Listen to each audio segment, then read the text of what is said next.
The Liberals have to answer. Why is it that they're shutting our own youth out of jobs and replacing them with low-wage temporary foreign workers from poor countries who are ultimately being exploited? The time has come for decisive action to stop the Liberals from using our immigration system to pad the pockets of corporate elites and other insiders at the expense of Canadian jobs. Again, the principle is very simple. Canadian jobs for Canadian workers. Canada first, Canada always.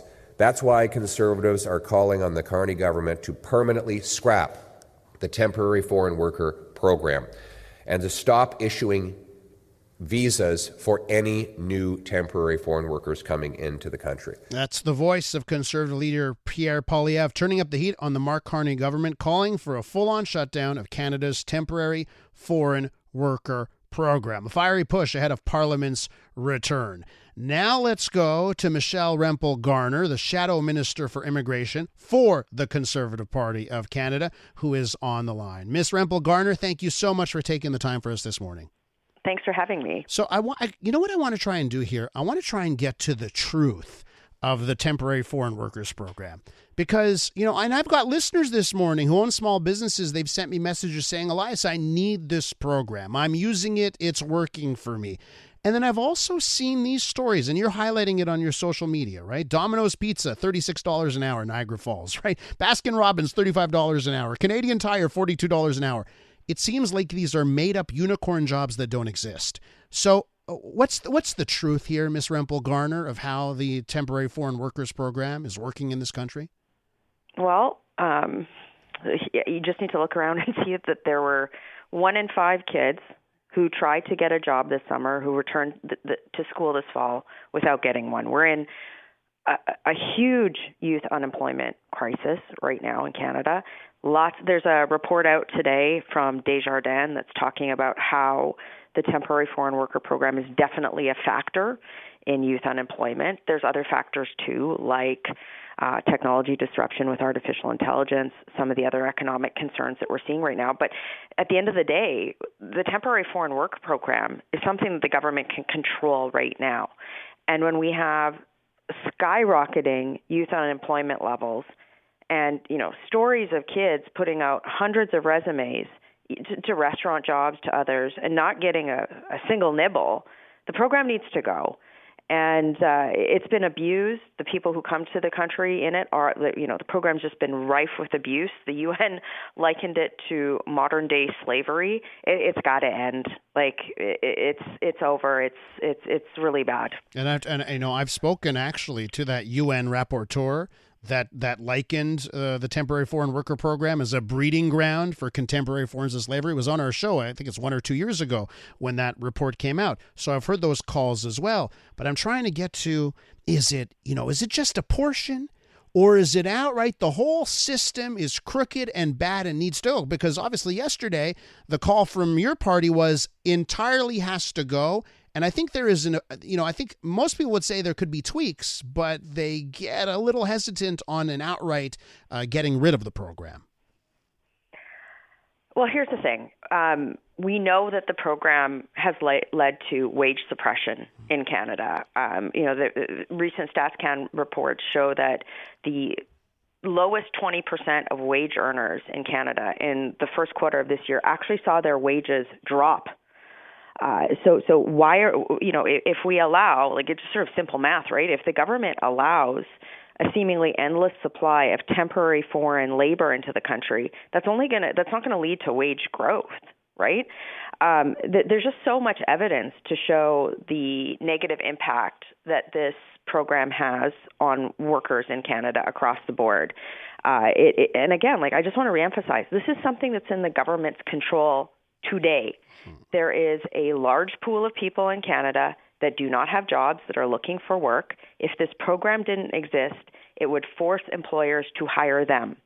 The other thing is that people need to understand with this program is that when a temporary foreign worker comes to Canada on one of these work permits, they're tied to just that job, right? They can't move around. Mm-hmm. And if their job ends, they don't have a right to be in Canada anymore, so they don't report abuse. And there's sort of, it's like indentured labor, right? It's just crazy. Like, that's why the UN rapporteur was saying these things. The structure of it prevents labor mobility, and it suppresses wages across the country. So both for Canadian workers and people wanting to come to Canada to work, like this program is not it. And, really anybody arguing in favor of this program, they kind of don't have a leg to stand on. No business should be using this as a crutch. And, the fact that the Liberals have allowed this program to mushroom and fester and become so ingrained in the economy, it's a huge problem. So it's got to go. It's got to end. We're with Michelle Rempel, Garner, Shadow Minister for Immigration for the Canadian Conservative Party. So you talk about wage suppression. But as I go down this list that you've been highlighting, right? Subway in Brampton, $36 an hour. Booster Juice in Calgary, $36.50 an hour. The Canadian Tire at $42 an hour. That sounds to me like wages are booming. Unless, of course, these jobs don't actually exist and it's a scam. Is that what's happening here? Whenever we see these jobs posted with the labor market impact assessment at $36 an hour, is this a scam? Well, because the program has morphed and changed over the years, there's sort of two different ways. There's multiple ways that employers can get one of these permits. And on the, quote, high wage stream, it's easier for employers to get one of these permits, right? But at the same time, and I don't want to make a broad generality here, but there's been a lot of reports, investigative reports, that show that some unscrupulous employers have required temporary foreign workers to pay for their job, right? Yeah. So to actually pay to get into Canada on one of these permits. So, that's basically giving the middle finger to Canadian labor law, right? Number one. And number two, they're, in these situations where this abuse happens, they're paying for a job and then they're tied to that job. So they're coming in a situation of abuse, right? Mm-hmm. And it's just so I guess what I want saying these words out loud, it's crazy. Yeah. To think that this program exists. What I want to, because I see the Reddit posts from across the country. I go on Reddit and you look at every individual city and it's people with story after story where they're saying there's a scam, there's something afoot. But I'm trying to get to, well, how pervasive is it? Is it just 1 or 2% of these jobs where we're seeing that? Or is it House of Cards where it's mostly that? That's what I'm trying to get to, that truth. And I'm struggling because I can look at the anecdotal and the example here, the example there. Or is just the whole program, does it stink from top to bottom? You have to look at the impacts of the program, right? Both on Canadian workers and on the people who are coming to Canada to work in these jobs. It's not those people's fault, right? Everybody wants to come to Canada to build a better life, but coming as an indentured laborer tied to one employer, that's not the way to do it. There's lots of other ways for people to come to the country on a permanent basis. So number one. Number two, in terms of the impact on Canadian workers, we've seen wage suppression. We've seen opportunities be lost for Canadian youth, for unemployed Canadians writ large. And to me, it's just, and frankly, even if you look at employers, this program has there's been a lot of people saying it's probably impacted Canadian productivity writ large, right? Because when you have this endless supply of cheap indentured temporary foreign labor, it doesn't incent employers to adopt productivity initiatives. So, by any stretch, by any measure, the program is broken. It's not just broken. It's a huge problem. It's something that the government is sponsoring these activities by allowing it to happen and sanctioning them. And I'll just close with this.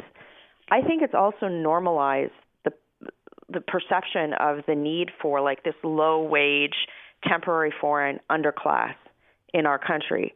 And that's what really worries me as well. And, we should be betting on our kids. We should be betting on the workers of Canada and not sort of normalizing that, there's certain jobs that only temporary foreign workers will do. So it's got to go. We have to have a, shift in thinking in this country that it's time for bold policy. And to me, this is such low-hanging fruit. And this is why we're going to focus on this. One of our big focuses in the fall with regard to immigration policy. Stay tuned for other stuff, too. Ms. Rempel, Garner, I want to thank you so much for your time. I have a note here from a listener saying, hey, if there are jobs at $35 an hour, hour, or $42 at Canadian Tire. I will leave my job at the CLSC, which is the local provincial health clinics that we have got here. it. And they get $25 an hour at those at a job at a health clinic, for crying out loud. I posted this morning for your listener a $36 an hour mucho burrito job. There's lots of these jobs. I know that there's so many Canadians that will gladly take them. So let's abolish the program and get it done. Thanks for coming on this morning. Do appreciate it. Take care. Bye-bye. That is Michelle Rempel, Garner, Shadow Minister for Immigration at the Canadian Conservative Party.